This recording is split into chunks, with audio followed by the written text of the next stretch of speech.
Asambleísta Luis Almeida.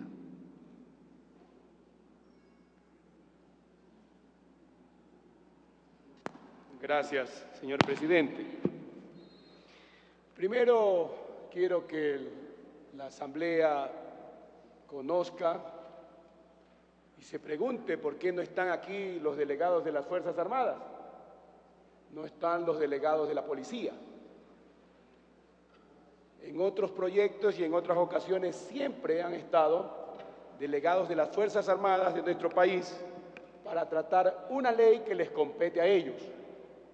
La pregunta es, ¿por qué no están aquí? ¿No los han invitado?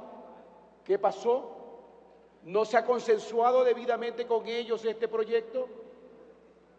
Porque no se trata tan solamente de hablar con el comandante general o el ministro, porque un concepto es el del ministro y otro es el concepto de los comandantes de fuerza, y otro es el concepto de toda la rama de las Fuerzas Armadas y de la policía. Esa es la respuesta, señor presidente, que lamento y pido y solicito que para la próxima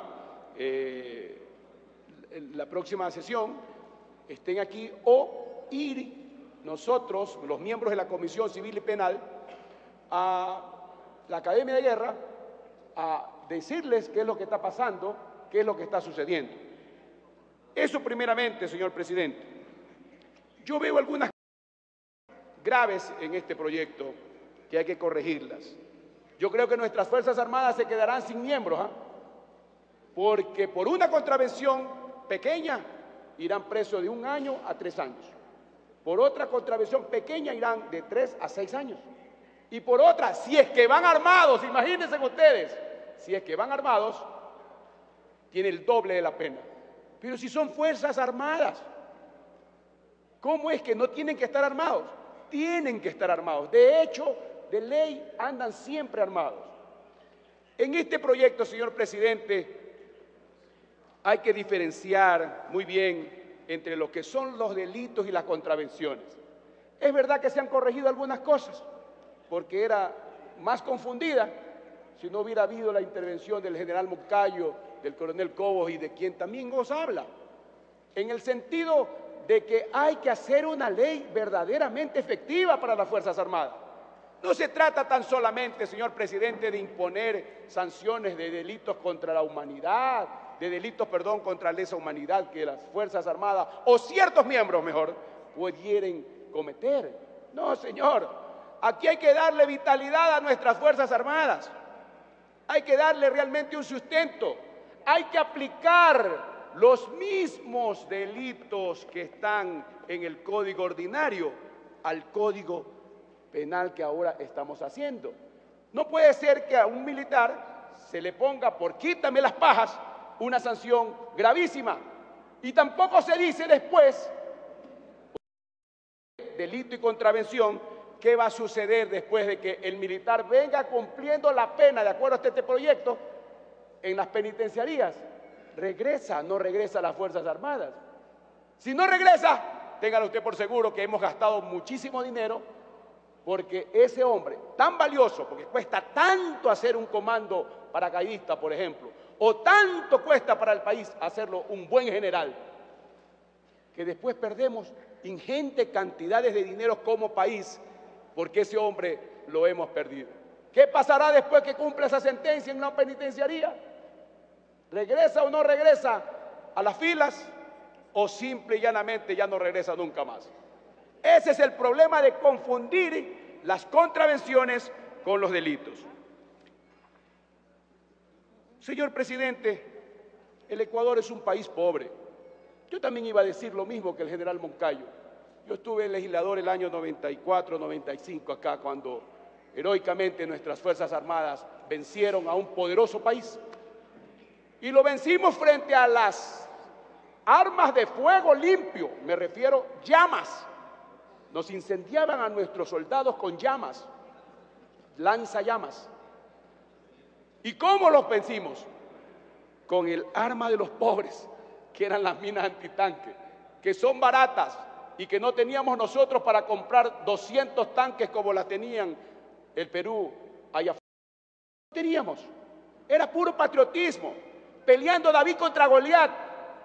Es verdad que hay una resolución internacional de convenciones de las minas antipersonales y minas antitanques, pero nuestras Fuerzas Armadas siempre lo han hecho fecundamente, lo han hecho con planos, con planos. Yo estuve ahí en el sitio de guerra, no acá en el CENEPA, pero sí estuve en el sur acá con Perú.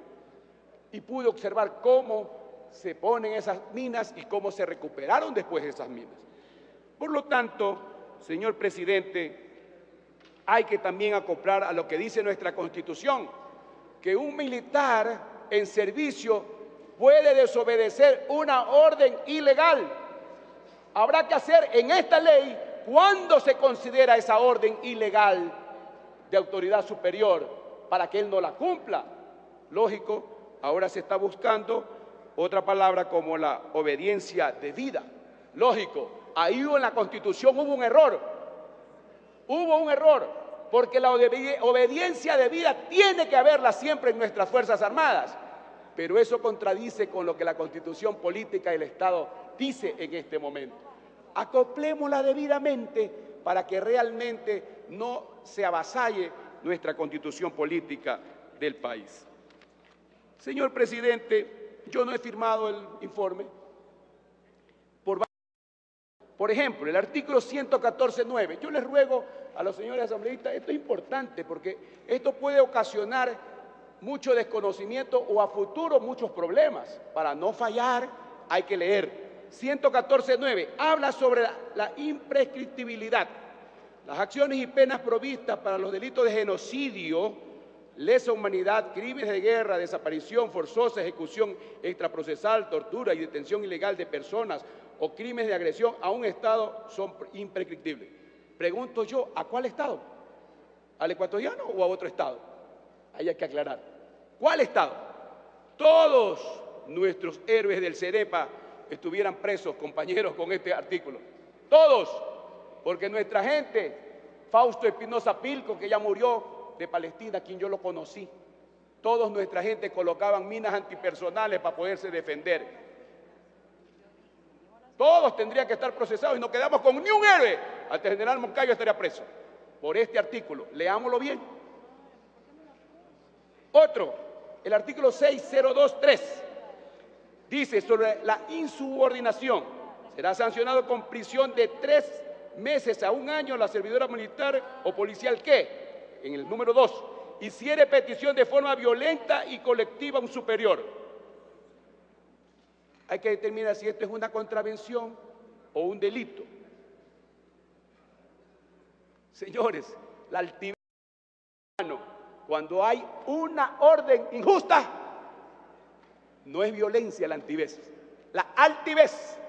Por lo tanto, hay que acoplarla a la Constitución. Más adelante, si la infracción se cometiera con arma, en complot o motín, que hiciera publicidad de la misma, cometiera en combate, señor, siempre andan armados nuestras Fuerzas Armadas y nuestros militares. Y esto más adelante veremos cómo en un artículo tiene el doble de la pena, señores asambleístas y legisladores. Pero más adelante, ojo, vean esta perla cultivada. Sedición. Serán sancionados con prisión de 1 a 3 años los servidores militares o policiales que mediante concierto expreso o tácito en número de 4 o más realizar en cualquiera de los siguientes actos. Señores, ¿por qué 4 o más? ¿Y por qué no 2 o más? Si el concierto... Perdón, señor presidente. El concierto se hace de 2 o más, señor presidente, no de 4 o más. Errores, muchos errores más, señor presidente, que no lo hago yo por molestar, sino por hacer una buena ley.